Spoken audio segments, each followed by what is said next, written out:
বুবাইয়ের খারাপ খবরটা পেয়ে কান্নায় ভেঙে পড়ল পর্ণা। সম্পূর্ণ জানতে ভিডিওটিতে একটি লাইক করে প্রথম থেকেই দেখতে থাকো। গল্পের শুরুতেই দেখা যায় পর্ণা তো চলে এসেছিল অফিসে।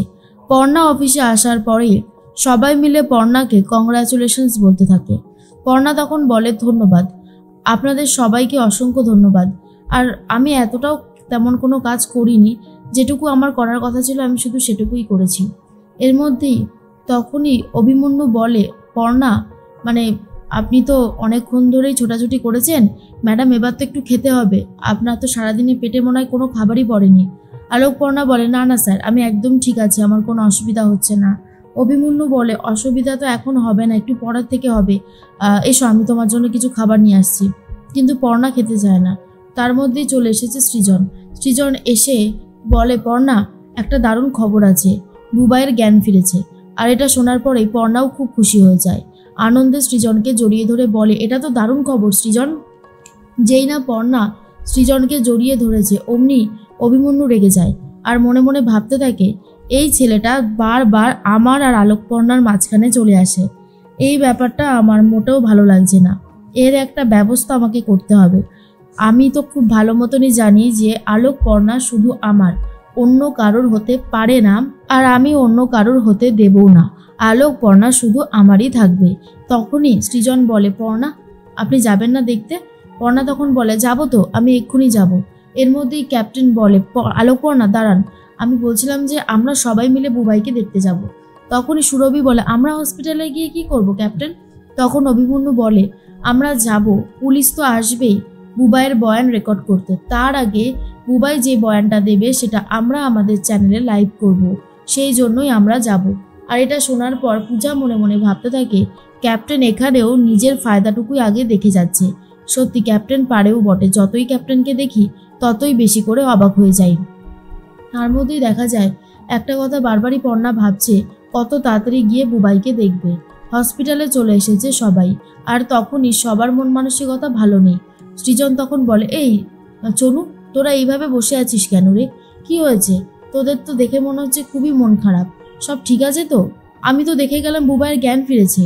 এর মধ্যেই চনু সবটা বলতে শুরু করেছে। আসলে কিছুক্ষণ আগেই মৌমিতা আর অয়ন দুজন মিলে দেখতে গেছিল বুবাইকে। ডাক্তারবাবু দেখতে দিতে চাইছিলই না, তবুও জোর করে দেখতে গিয়েছিল। অয়ন তখন বুবাইকে বারবার করে ডাকতে থাকে। বুবাই বলে, বাবা বাবা, অভিজিৎদা কেমন আছে? বুবাইয়ের কিছুটা হলেও মনে পড়ে যে অভিজিৎদার সাথে আর তার সাথে কি হয়েছিল।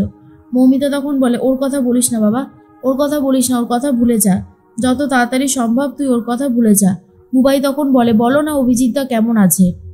মৌমিতা বলে দেয়, ভগবান তোর অভিজিৎদাকে নিয়ে গেছে আর তোকে আমাদের কাছে দিয়ে গেছে। আর এটা শোনার পরেই বুবাই কোমায় চলে গেছে। ডাক্তারবাবুরা অনেক চেষ্টা করেও জ্ঞান ফেরাতে পারলো না। এরপর বলে, আপনাদের বাড়ির ছেলে কোমায় চলে গেছে। আর এটা শোনার পর থেকে বাড়ির প্রত্যেকজনের অবস্থাই খারাপ। সৃজন তখন বলে, আমি দেখে গেলাম সুস্থ ছেলেটা কোমায় চলে গেল এইভাবে, এবার কি হবে পর্ণা? সব শেষ হয়ে গেল। পর্ণা বলে, না না সৃজন, কিচ্ছু শেষ হয়নি, সব ঠিক হয়ে যাবে। ভগবান আপনাদের থেকে মুখ ফিরিয়ে নেবে না, দেখবেন সব ঠিক হয়ে যাবে, হতে বাধ্য। মৌমিতা বলে, সব শেষ হয়ে গেল, আমার ছেলেটা শেষ হয়ে গেল। পর্ণা তখন বলে, আচ্ছা মৌমিতা দি, এরকমভাবে কান্নাকাটি করলে হবে, আমাদের শক্ত হতে হবে। ক্যাপ্টেন এই সময়তেও পর্ণার মনের জোর দেখে অবাক হয়ে যায় আর বলে, সত্যি পর্ণা সবার থেকে আলাদা, আর এটা প্রমাণ হয়ে যায়। এখানে সবাই চিন্তা করছে, কিন্তু পর্ণা ঠিক নিজের ধৈর্যকে ঠিক রেখে দিয়েছে, এটা দেখাটাও বেশ চাপের। আর অন্যদিকে দেখা যায় পর্ণা তখন মনে মনে ভাবতে থাকে কি করা যেতে পারে। এর মধ্যেই বর্ষাকে অমিবাবু বলে, বর্ষা যা, তুই তোর বধূভাইকে নিয়ে যা, ওকে কিছু খাইয়ে দে, সারাটা দিন না খেয়ে মেয়েটা ঘুরেই চলেছে। বর্ষা তখন বলে, পর্ণা দি চলো এবার তুমি কিছু খেয়ে নেবে, না হলে তো তুমি অসুস্থ হয়ে পড়বে। এর মধ্যেই ফোন এসে গেছে ক্যাপ্টেনের কাছে। ক্যাপ্টেন বলে, আর ইউ শিওর? তখন ফোনের ওপারে যিনি রয়েছে তিনি তখন বলেন, হ্যাঁ স্যার, আমরা একদম শিওর। এর মধ্যে আলোকপর্ণাকে বলে ক্যাপ্টেন, আলোকপর্ণা একটা কথা ছিল, আমি জানি এই সময় এই কথাগুলো বলাটা কতটা ঠিক জানি না, তবে বলতে তো হবেই। আসলে আজকে আমাদের লাইভ নিউজকে ছোট করার জন্য, লাইভ নিউজকে শেষ করে দেওয়ার জন্য ওই থানা থেকে আজকে একটা প্রেস কনফারেন্স রেখেছে। সেখানে বিভিন্ন জায়গায় বিভিন্ন সাংবাদিকরা আসবে প্রেস কনফারেন্স করতে। বুঝতেই পারছো আমাদেরকে ছোট করার জন্য এটা করছে। আমি বলতে বাধ্য হচ্ছি, যদি আমাদের মধ্যে থেকে কেউ যেত, বিশেষ করে যদি তুমি যেতে, তাহলে খুব ভালো হতো। পর্ণা তখন বলে আমি যাব, আমাকে এই দিকটা সামলাতেই হবে। এরপর আলোকপর্ণাও রেডি হয়ে বেরিয়ে পড়ে। অন্যদিকে পুলিশরা বসে পড়েছে সমস্ত প্রেসমিট করার জন্য। খবরটা দেখতে থাকে ঈশা, তারপরে দেখা যায় আহিরের বাবা। এর মধ্যেই শুরু হয়ে গেছে, আর পর্ণাও তখন ঢুকে পড়েছে। পর্ণাকে ঢুকতে দিচ্ছিল না, কিন্তু পর্ণাও জোর করে ঢুকে পড়ে।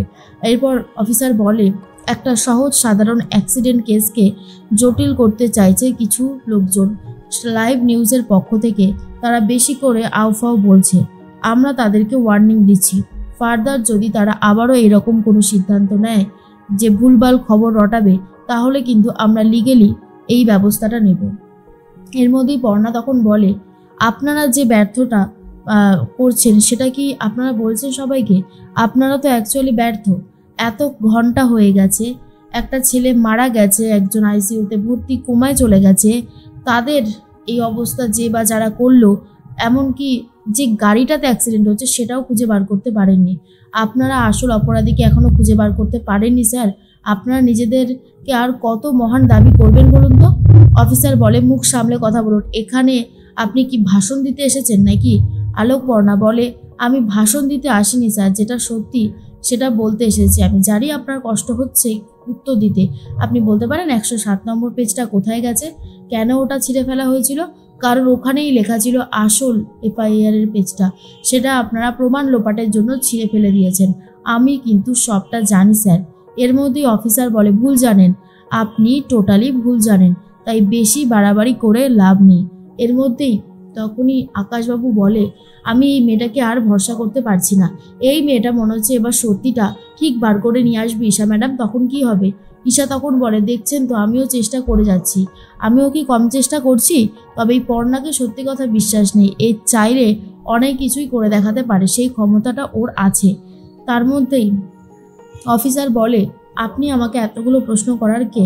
পর্ণা তখন বলে, প্রথমত আমি একজন সাধারণ নাগরিক, সেকেন্ড কথা আমি একজন সাংবাদিক, আর থার্ড কথা বুবাই দত্তের বাড়ির লোক আমি। এতগুলো সম্পর্ক রয়েছে, এবারে বলুন। চুপ করে আছেন কেন বলুন?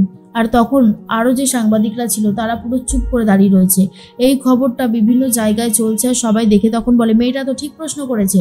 অফিসার উত্তর দিচ্ছে না কেন? সবসময় ঘুষ খেয়ে বড়লোকদের পক্ষে কথা বলে, এখন তো অন্তত প্রতিবাদ উঠুক। এরপরে অফিসার বলে, আমাদের পক্ষে যতটা সম্ভব হয়েছে আমরা করেছি। আমরা তদন্ত চালাচ্ছি, আমরা তদন্ত করছি, আমরা জানবো যে এই কাজটা কে করেছে, আমাদেরকে জানতেই হবে। আর তার মধ্যেই একটা কথাই বারবার করে পর্ণা বলে দেয়, আপনারা যদি আসল সত্যিটা খুঁজে বার করতে না পারেন, তাহলে কিন্তু আমিও আপনাদেরকে ছাড়বো না অফিসার। এত বড় একটা কেস হয়ে গেছে, আপনারা ঠুটো জগন্নাথের মতন বসে আছেন, সেটা কিন্তু মেনে নেব না। আর যেই না পর্ণা এত ভারী ভারী কথাগুলো বলে দিয়েছে, অফিসারের মুখ থেকে আর কোনো শব্দ বেরোচ্ছে না। অন্যদিকে আহিরের বাবা খুব ভয় পেয়ে যায়, বুঝতে পারে আহির খুব তাড়াতাড়ি ধরা পড়তে চলেছে, আর কোনোভাবেই আহিরকে বাঁচানো যাবে না।